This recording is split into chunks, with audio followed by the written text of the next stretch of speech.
Hey, what's up, everybody? My name is Jeremy Schumacher. I'm a licensed marriage and family therapist. I'm the Jer in Wellness with Jer. Thanks for stopping by and spending your time on the internet with me today. I am going to talk about a movie that I loved. A movie that I think I will get frustrated to see how few people put it on their best of lists when it was much better than a lot of the movies that are already on people's best of lists. Um, The Testament of Anne Lee. It's got a limited theatrical release. I think it is worthwhile to go support your local cinema and see it at whatever indie film house, small theater, historical theater you have in your town. There's a bunch of stuff that I shouldn't like about this film. It is a musical. By and large, not a fan. It is I don't want to say it's pro-religion, but it is neutral on a cult. Not a fan. There's a bunch of stuff that I shouldn't be a huge fan of, and honestly, this was a really complex film that I really liked. The soundtrack is incredible. I have been listening to it every single day since I saw the film. I'm a survivor of religious trauma, and a lot of that stuff is usually pretty triggering for me. So again, it's really well done. There's a piece of it that is very accurate and elicits a response within my body, and also is so well done that I can like sort of soothe my way through that. I'm not super triggered by that stuff. But the film was really good. And I'm gonna do what I usually do for film reviews, which is sort of my spoiler-free review. And then gloves off, we're gonna go at it and do the whole spoiler thing. I don't think there's a way for me to talk about this film without sort of walking through the whole historical lens of it. But it's very good. It is worth a watch. I think it's worth a watch in the big screen.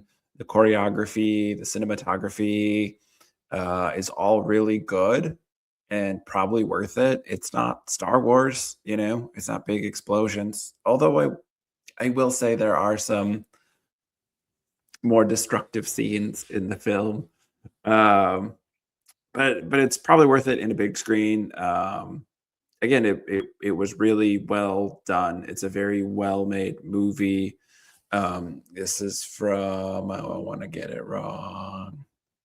Mona Fastvold. I'm Brady Corbet. I don't know how French he is. They did The Brutalist. They co-wrote this together, and Fastvold directed it. It's a beautifully made film. Go enjoy it for the soundtrack and the cinematography. And the story is really good. The story, I think, is fascinating. There's so much to unpack, but I cannot do that in the spoiler-free review. So what I will say is I gave it 4.5 stars out of 5. If you want a morally complex film where nobody's a good guy, go see this film, right? Marty Supreme was on a bunch of people's lists, and everybody's, Timothy Chalamet, what a great vehicle for him. Like, Amanda Seyfried should win any award over Timothy Chalamet for these two movies. And if you want a film that is morally complex, is gray, morally ambiguous, there are no good guys in this film, Marty Supreme isn't about anything. And I'm not shitting on Marty Supreme. I am a little bit, because I think it's overrated. It's about the death of the American dream. I understand that. And like, that film was gray, and you don't like anyone. There are no likable characters in that film. This film, Testament of Anne Lee, are a bunch of likable characters, and they're not good people, right? And I think that's the difference between like a morally ambiguous film that just wants to be gray for the sake of being gray, because isn't that edgy and cool, as opposed to a film that's morally gray and ambiguous because life is morally gray and ambiguous. We do not have good guys and bad guys. We are on a spectrum of good and bad, each and every one of us. We're all special little unique snowflakes that are incredible and amazing and deserving of love. And we're also pieces of shit in our own unique ways. And this movie captures that without being just 2 hours of unlikable people. You feel for the people in this film. You relate to them, you understand them, you know why they're doing what they're doing, and you can zoom out and say, that's not good though. They shouldn't do that. Okay, spoiler-free version. Over, done. Go see it. If you can, go see it in theater. If you can't, definitely see it when it comes out. Okay, spoilers. This is a film about a cult. This is a film about a cult leader. This is a film about her journey from not being a cult leader into being a cult leader. It's the story of her life. It's told from the vantage point of one of her followers, which I have some issues with. And in this film, it worked really well. If any of you viewers follow religious trauma the way that I do, I follow it professionally as somebody who works with it in a professional lens. But Wild Country was one of the first like religious cult documentaries that didn't just do like the Discovery Channel or like IDTV, like gossipy type cult documentary, but was like, here's what happened. Here are the people who were there. We interviewed them. Here's how they feel about it now. And Wild Country has, I think, that moral ambiguity for like a lot of people who were there out in Oregon when the cult formed, still see it as like a really wonderful time in their life and a missed opportunity to have social change. And the documentary is about like, that wasn't ever going to happen. Like, cults are bad. And for the people who are in them, they hold a really special place and they can be really meaningful. And so I love an unreliable narrator as a storytelling device, as a trope. I love it. Sign me up. Layer Cake is like one of my favorite movies just because of the unreliable narrator who never gives his name is like my special favorite. We know who the narrator is in this film, but it's one of Ann Lee's followers. And it works really well as like a journey into like the holy writings, right? This is the testament of Ann Lee. This is the retelling. This is the telling of what she has left for her followers. And so it works really well to not get into like right, wrong, or otherwise, because it's coming from a believer. It's coming from a follower. And like anybody who wants to be like, yo, this is bad, this is not how we should do this for cults, then like we need to hold that standard for Christianity, for Mormonism, for Islam, for any of these things. They're all cults.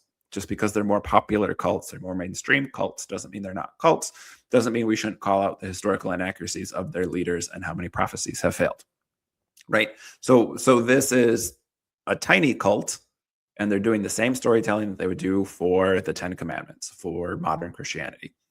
I think this film is going to get a lot of pushback because it centers women. The main character is a woman. She claims to be the second coming of Christ, which again, my evangelical upbringing immediately, and I'm an atheist. I don't believe any of that. I work actively to help people who have been harmed by those harmful teachings. The evangelical upbringing in me still went like, well, that's blasphemy. And again, it's a biopic. It's a film. There are some things that are told out of order. There are some things that are added in for storytelling purposes to make the story a little bit more interesting. But we see Anne sort of seeing some of these other post-Reformation, but before like the Enlightenment, not the Enlightenment, the fire and brimstone guys come to America. She sees some of them while they're still in England, and she likes what they're selling from the fire and brimstone perspective, but like it's missing something. She's sort of wrestling with this. She's deeply uncomfortable with sex. She's one of many children. Her parents live in a small house. She hears her parents having sex in the film. She's very uncomfortable with it. This seems to be historically accurate in the sense that sex always bothered her. Not necessarily the parent stuff. We don't get that piece, but that she was opposed to sex from a young age. The idea of it. The film, and again, this is why I think it's really good filmmaking, follows that she gets married to a different, they're Quakers at the time, and then they become the offshoot, the Shakers, which is a Protestant sect, follows the Bible. What happened specifically with the Shakers is they become hers, but Ann Lee is drawn to them because of their worship style, which is very embodied. There's a lot of dance and chanting and a lot of movement. And she marries a different Shaker, and then they start trying to have kids, which she doesn't like. And like, this is where the film again gets a little weird and I think is not weird, is probably open to more interpretation. Her husband Abraham brings home a pamphlet that shows like whipping a demon and or BDSM in a 1600 sort of way. And you can see like he's into it, right? And I think the film shows that like there's a righteousness to it. And so they're enacting some 1600s BDSM and reading scripture to each other while they're doing it. And so like there's this like sort of kink aspect to their sex life, but like it's again, she's centered as a religious figure, but like women's pleasure isn't centered here. So like this isn't necessarily her jam, it's his, and she's not here for it, but she's here for having babies. She has 4 kids, they all die before one. One was a stillbirth. And like you can see in the movie is captured really well, one, how like tough going through childbirth is.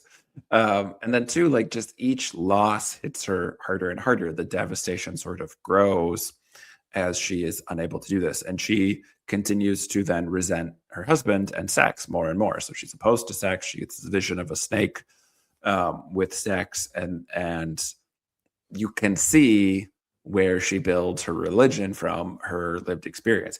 And this is religions, right? This is why Paul's writings are the way they are. I haven't studied extensively other religions. I was again raised Christian, so I'll speak to what I know. But this is the other Christian offsets. This is Mormonism. This is these other things. Like these are the religious leaders have a vision, have a dream, and like it's your dreams, it's your visions. It's when you doze off and have like sort of a lucid dream. Like there's nothing special about it. It's a very common phenomenon.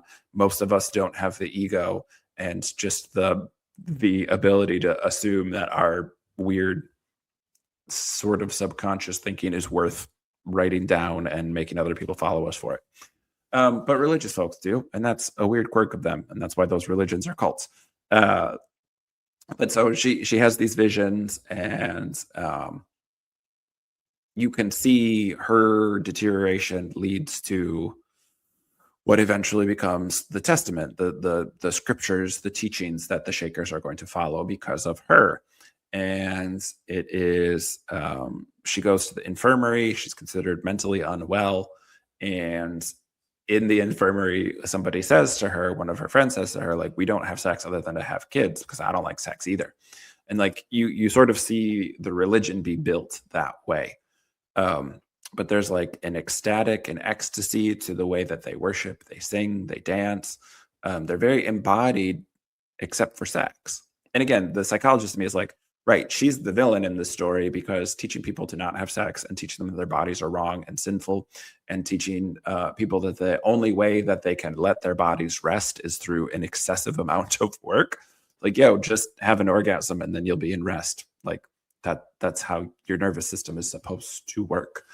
And so again, like she's not a good character, and yet you feel for her. She's sort of placed, and again, she's placed / she puts herself as the second coming of Christ. But people rally behind it immediately, like they're waiting for this charismatic leader, and that's her. And she has these visions, and they're meaningful, and all this stuff. So I think all these people are sort of following her, but she's carrying along all this guilt.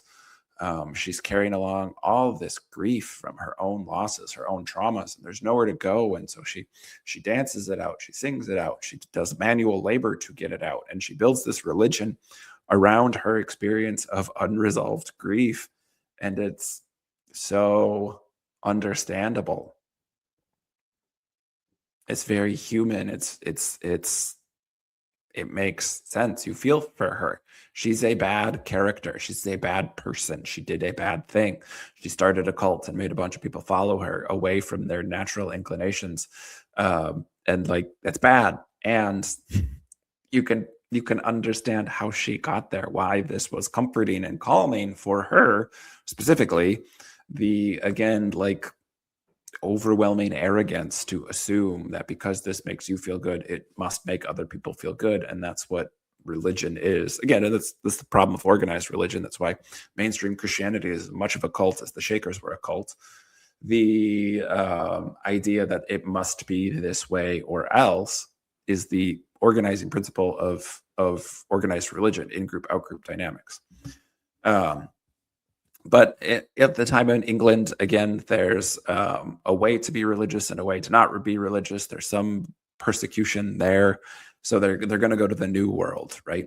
And again, America is founded not on religious principles, but was founded mostly by religious weirdos who wanted the right to practice the religion the way they saw fit while punishing other people. Tale as old as time. Nothing unique or special there for what the Christian nationalists want to claim. A bunch of Quakers did come over. Also, the Shakers then came over. And, like took land and were colonizers, right? Like, again, they're not good people. The Shakers aren't holier than thou. Anne Lee is not this sinless creature. The miracles, as they're told in the movie, again, are like depicted as if they really happened. She calmed the storm at sea. Very, very Bible-y of her, right? And so, that unreliable narrator, but also that very real lens and like, this is how religion works. This is how believers view their religion from inside of it. And so I just feel like that was a really good depiction of it in a way that, because most of us aren't Shakers or weren't raised that way, isn't necessarily overwhelmingly triggering. And because it was a long time ago, isn't like necessarily going to elicit some of the current political response. The movie has repression and state violence and again, like those in-group out-group dynamics. You get a hint of the witch trials that hit America and the fervor at which men were excited to punish women. And so again, the film, I think, is going to fly under a lot of people's radars and not be liked because like it's uncomfortable as a society that is still deeply patriarchal to see a woman leader who not only was like loved and revered, but did not bow to the patriarchal state. The Shakers remained neutral in the Revolutionary War because they were opposed to states. You should be worshiping God, or you should, everything else didn't matter. Now, again, as a religious trauma therapist, I see where this stuff goes poorly. You can see some progressive tendencies in what is in supposed Jesus teachings in the early Gospels. You can see some progressive tendencies in other religions as well. And where religion always gets us is dogma and like regression. They're repressive practices because in order to practice your religion, you need to get other people to follow your set of rules. But there was an egalitarian nature to the Shakers. They got to consent. They got to choose whether they wanted to be Shakers or not. Again, like if you are adopting children into this religion and saying when they're old enough they get to choose, well, like you are indoctrinating them, you are teaching them to do that. And so it's not like a fully informed choice. They weren't funding people to go out into the world and experience it and see what it's like and then decide. You have to choose if you want to stay in our I want to say colony, but that's not the right word, our community or not, right?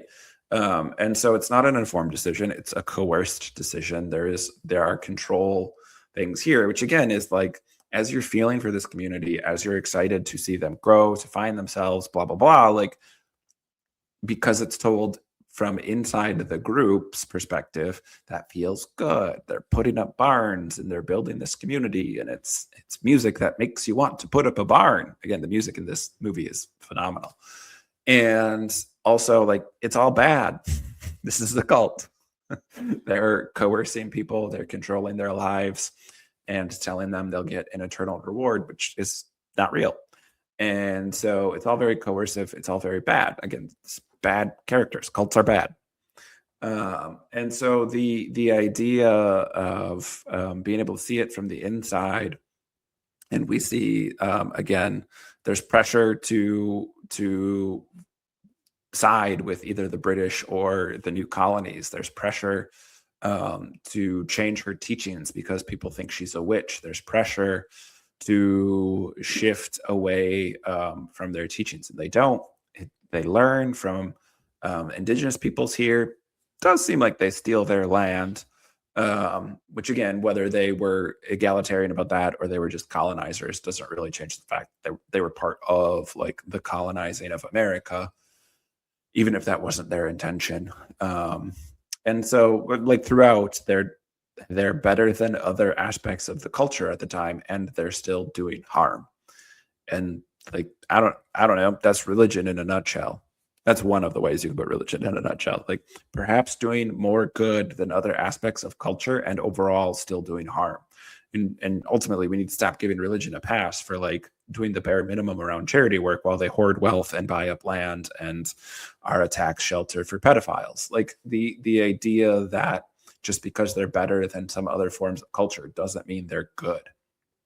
And I think that's important to note. Like you are raising kids around this culture of purity and holiness that is manual labor till you're exhausted, worship that is exuberant and joyful, but also like lasts for days at time, overnight without sleeping. Like these are ways in which cults elicit emotional responses from people by keeping them busy and tired, right? Like this movie in modern times is any number of cults that have come to light as being horrifically abusive to people, making them work in call centers, making them go out and try and recruit homeless kids or drug addicts to bring them back to their compound where they're eventually abused. Because of course, the I want to say the mask gets lifted. You see this at one point where there are these other communities sprouting up in the new world in the movie, and they come to a big celebration, and Anne is there, and she's introducing herself as mother to all these kids, and the kids rightfully are like, "Ew, you're weird, stay away from me, I'm going to go hide behind my real mom." And she like laughs and she's like, "I'm your mother's mother too, I'm mother to everyone." And you can see again like this deep wound in her for not being a mother, for losing all of her children, and she's still just trying to work through it. And so she creates this, she's mother to everyone, and it's like unresolved drama. It's grief still, and it weirds the kids out because the kids haven't been fully indoctrinated into it yet, and their alarm systems are working correctly and going off, and the parents are then forcing the kids to do this. But it's very odd, and we see the kids ask like, "Will mother be at dinner?" And they're like, "Yes." And they're talking about Anne, and they're like, but my mother, not like the weird one, but like mine. Can I see my actual mom?" And like that's not how they did it. It was this like community race thing. And it again, if it were truly consensual, if it were truly about informed consent, can raising a kid in community work? Yes, absolutely. Is that what they were doing? No. Again, like this was coercive control. It was harmful. And so, you see some of this harm, and then the state comes in and burns their barn down and kills a bunch of them and abuses a bunch of them, and it's horrific and awful. And you see the state violence and the repression that happens. And again, like the church isn't that bad compared to the harmful state, and the church is bad, right? Like, I think that's where the moral complexity comes in because you feel for them. Um, you see them doing good, and you can sort of see like the darker undertones under it. And then when you compare it to overt violence, to overt bigotry and hatred, you're like, well, they're not that bad, they're not doing those bad things, they are still doing bad things. And so just like again, the way her life played out and the way it's told in the film is not necessarily historically accurate, but makes for really compelling storytelling. She did face that persecution. She did get put into an asylum. She did lose all those kids. It does seem like where she gets married in the chronology of the movie is not where she actually was married. And maybe that guy wasn't a shaker at all. Her husband like buys a different wife and threatens to divorce her and marry this other person right in front of her if she won't have sex with him, which she won't. And like that's the whole thing. And again, like so she's surrounded by sort of these people who like treat her poorly or are just outright awful or abusive to her. And so again, she's this sort of tragic character who then takes her tragedy and with the best intentions in the world perpetuates harms to all these other people. And to me, as a therapist who sees people who are neither good nor bad, but are a mixture, who are doing their best, who are working through their shit and trying their best to not pass that on to the next generation, she's not a good character. She's the hero of only her own story. And that's only to make the pain that she's dealing with tolerable because there was no other way to deal with it at that time. And so you feel for her because, again, she's let down by so many different aspects of the human experience. And um, she uses that as an excuse, not as an excuse. She excuses the harm that she will do in the name of like some greater good that she's convinced herself must be true in order to make sense of her own grief. And ultimately, like, that's selfish. Sorry. Not sorry, because like again, that's how I would describe every other cult leader. Um, so yeah, but like it's such a good microcosm of how religions are born, how they grow, the charismatic leaders, and like that none of them are real or based on anything. The Bible isn't a historically accurate document, and Paul's writings, which happened before the Gospels, are just visions he had one day. He didn't talk to the apostles. He never met Jesus. He had dreams and visions, and that was the whole thing. And that's what he wrote down. And a religion grew out of that. And that's preposterous. It's a preposterous way to live your life. That isn't how we, as logical thinking creatures, and not that we're the most logical or thinking creatures. I mean, we're the most comparatively, but like it's still not great. A lot of cognitive biases involved in all of us all the time. And as thinking creatures, like that's where most religion fails, and most people never even get beyond the apologetics of like inner outer testing of religions. Do you treat your religion the same as you treat other religions? And most people don't. Most people, again, hold a special place for, well, scripture is my way to lead my life. That's how I know what's right and wrong, what's true and false. And you're like, well, these other religions have scriptures and they say that they're the word of God and they say that they're entirely true and you must believe them to be saved. So that's where most people fail already. And again, like most people just aren't doing that level of analysis. Certainly people who are studying the Bible or their chosen scripture do more than that. But like lots of people leave when they learn how to translate for themselves or learn the actual history of when the Bible was written and what we have as original source documents and what we don't. And like it's nothing more than dreams and visions.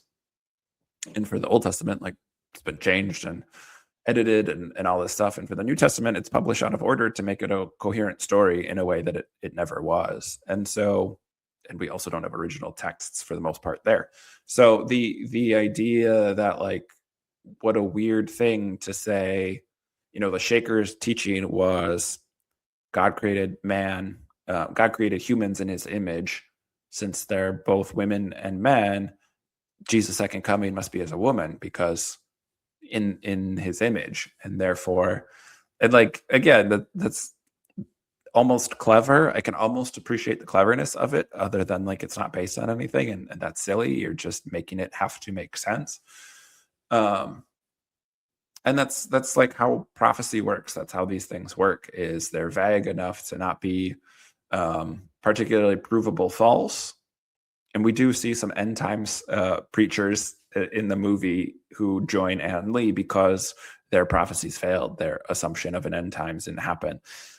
The eclipse happens and no one dies. And so, and, you know, we had the 2012 apocalypse. We had, you know, 2025 rapture. We've had all these things. It was born in 1988, which for a lot of evangelicals was a big rapture end times year that did not come to pass, and throughout history, right? You can go back and see all of these things, especially in Protestant evangelical communities, and they just don't come true. Like the movie doesn't need to come out as overtly anti-religion, because at the end of the movie, nothing that Anne did or prophesied mattered.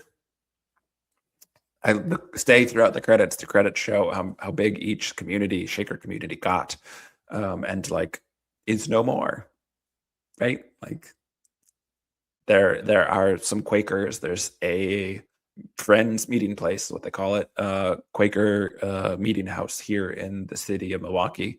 But again, like this is not a large movement. She didn't revolutionize anything. She didn't change anything. She just made a cult about herself being uncomfortable with sex, and so working hard and abstaining from sex through manual labor and joyous, exuberant, um,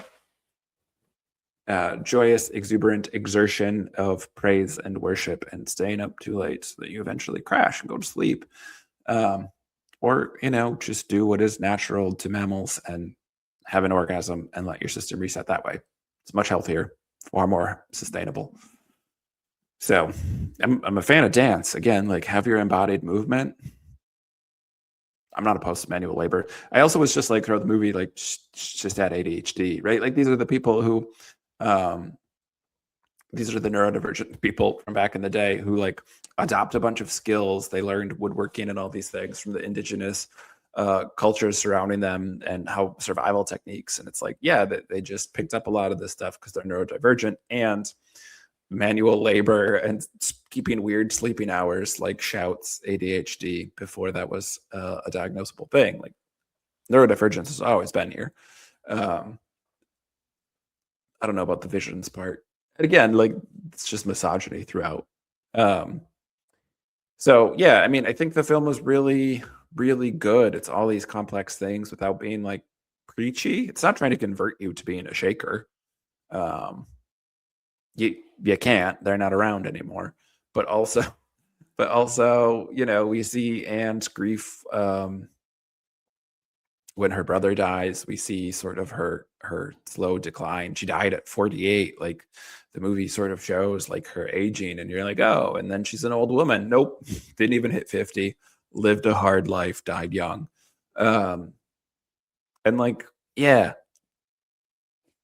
it it doesn't feel joyful then. So I don't know. The movie's really good in that, like, you see these larger system, the patriarchal systems in other male-dominated religions, the bigotry against her being a female preacher, a prophet, considering herself God, um, the witchcraft, like the misogyny and patriarchy built into the systems as they fled England, and then were met by the same system here in America, of course, because of course. And so, doing harm while thinking you're doing good, yeah, she's not a good person. And you feel for her because you see her as the victim of all these other oppressive systems that she has to fight through and survive. And so it's just like, again, what I think a morally ambiguous movie should be. It's not that everybody's unlikable and bad. It's like Game of Thrones got popular and everyone's like, oh, we morally great characters are all like obviously bad. Like, that's not what that means, actually. Nobody's likable in Game of Thrones except Ned Stark, and he dies right away on purpose because that's the story, right? Whoop, spoilers for Game of Thrones. I read the books. I haven't watched the entire show. And the books aren't finished yet, so we can't really do spoilers for them, right? But yeah, I mean, the film just works really beautifully, again, as being told by someone who was there in universe, right, in the film, and passing down the testament as like an oral history. Anne was illiterate, and that comes up in the movie at some point, that she couldn't write her testament, and like that was the thing that was hard and embarrassing for her. And that maybe was based in some historical aspect where like the fact that she couldn't write was bothersome to her. So again, like sort of this tragic character, but like morally ambiguous, in that she also perpetuated a bunch of harm and trying to work through her own stuff. It's good to have therapy, y'all. I'm wearing, oh, you're not gonna be able to see it. My beard's too long. It says y'all need Jesus crossed out and therapy written underneath. Yeah, I mean, she went through some shit. She needed help. She didn't need to start her own religion. She needed support. I guess to get it, you had to start your own religion back then if you were a woman. Although a bunch of women got burned at the stake for stuff like that. Less than even that. So not great. But again, like a beautiful film.